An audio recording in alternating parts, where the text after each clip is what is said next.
Warning, censorship. Warning, censorship. On the third day, 12 of them came in. It was Calgary Police, it was bylaw, there was inspectors and Alberta Health Services. They said, we are here to inspect your facility.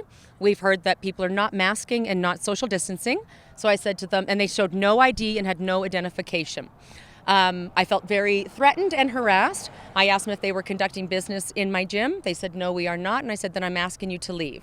They then already had the ticket pre-made and then ripped it out of the book and handed me the violation ticket for not allowing Alberta Health Service in my club.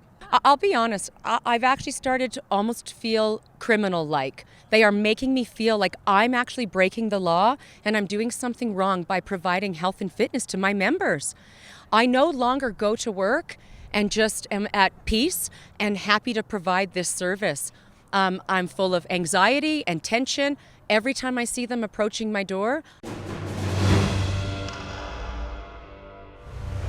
Sheila Gunn Reid for Rebel News here in Calgary, Alberta, and I'm with Rebecca Ingram. And Rebecca Ingram is one of our latest Fight the Fines cases. Rebecca, first of all, tell me about your business, and then we'll get into exactly how you ran afoul of the COVID police. Okay. Thank you, Sheila. So I've owned the Gym Fitness Club for 26 years now. I've been closed down twice. So due to the COVID. The first time was 3 months and the second time was 2.5. So we finally got to reopen the business a couple of weeks ago. And one of the rules for the new COVID restrictions is all members must distance themselves. They must wear a mask at all times in the gym during workouts. You cannot exert yourself during the workout, so no sweating, no breathing heavy. So I have had the City of Calgary, Alberta Health Service, Calgary Police Service, and bylaw at my gym almost on a daily basis in regards to members not doing enough social distancing and not wearing the mask while working out. Now, I did a little experiment at home because I'm a runner. And so from what I understand, you can walk on a treadmill under the new rules, but you can't really run because that would exert you. But I put a mask on and I went on the treadmill. Like, you're just sucking fabric. Like, it's terrible. It's dangerous. My members are telling me that they feel lightheaded. They're not able to, even at low intensity workouts, they're not even able to work out because they cannot catch their breath, even whether it's just lifting some weights or walking on a treadmill. And the WHO actually had done a report and recently saying that it was very dangerous to cover your face with a mask while working out. Now, I first met you at Outlaws. Yes. In support of Marla. And, you know, Marla is a small businesswoman. You're a small businesswoman. You told me off camera you're a single mom with 5 kids. So you're the sole breadwinner for your family. Yes, that's right. And the government is just shutting you down. Yes, so the government did give what they're calling some subsidy to the business, which was roughly $20,000 and some help with rent.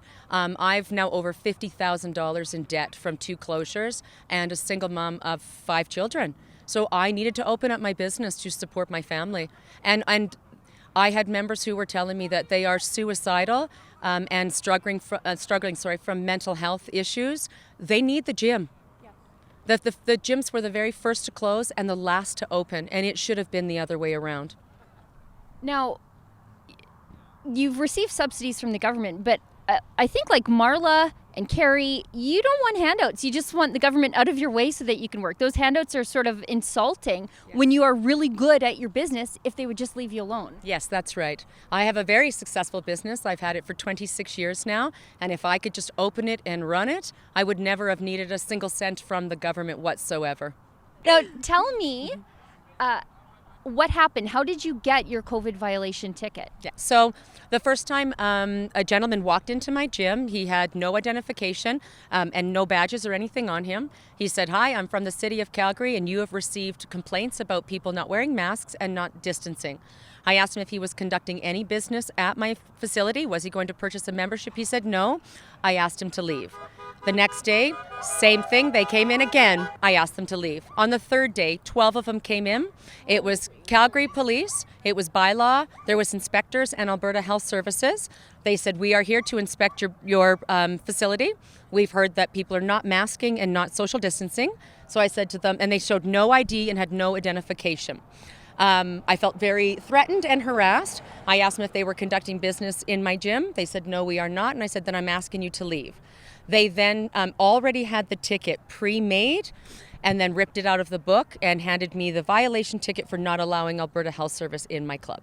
Now, do you think that they got a complaint from a member of your gym, or is it just a busybody member of the public who's not a member of your gym but just is feeling emboldened by the ability to narc on people in the community? I'm not really sure. I do feel a little bit suspicious in my gym with my members. And you now. shouldn't have to feel that way, right? No, I'll be honest. I've actually started to almost feel criminal-like. They are making me feel like I'm actually breaking the law and I'm doing something wrong by providing health and fitness to my members. I no longer go to work and just am at peace and happy to provide this service. I'm full of anxiety and tension. Every time I see them approaching my door, I don't know who it is that's stating people aren't masking or distancing in my gym. So, I've had health and fitness in sort of inside of me for 30 years now. I've owned Nutrition House in Chinook Mall. I have worked out my whole entire life. And the need for health and fitness for people emotionally, physically, mentally is so important. And to have that taken away from them, I've had members say that they are suicidal, that they don't know how to function without it. I've had members break down and cry when I reopened and said, I'm the reason that they were able to not do the drug or take the alcohol. I just don't understand what the government's doing.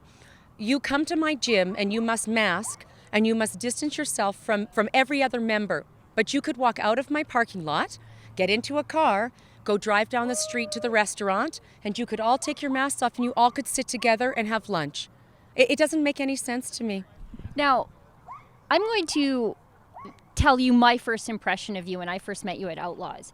There was somebody there who was recovering from addiction and felt as though he could potentially relapse. And you said to him, I'm going to give you a free membership to my gym. I'm going to help you maintain your sobriety. That was my first impression of you.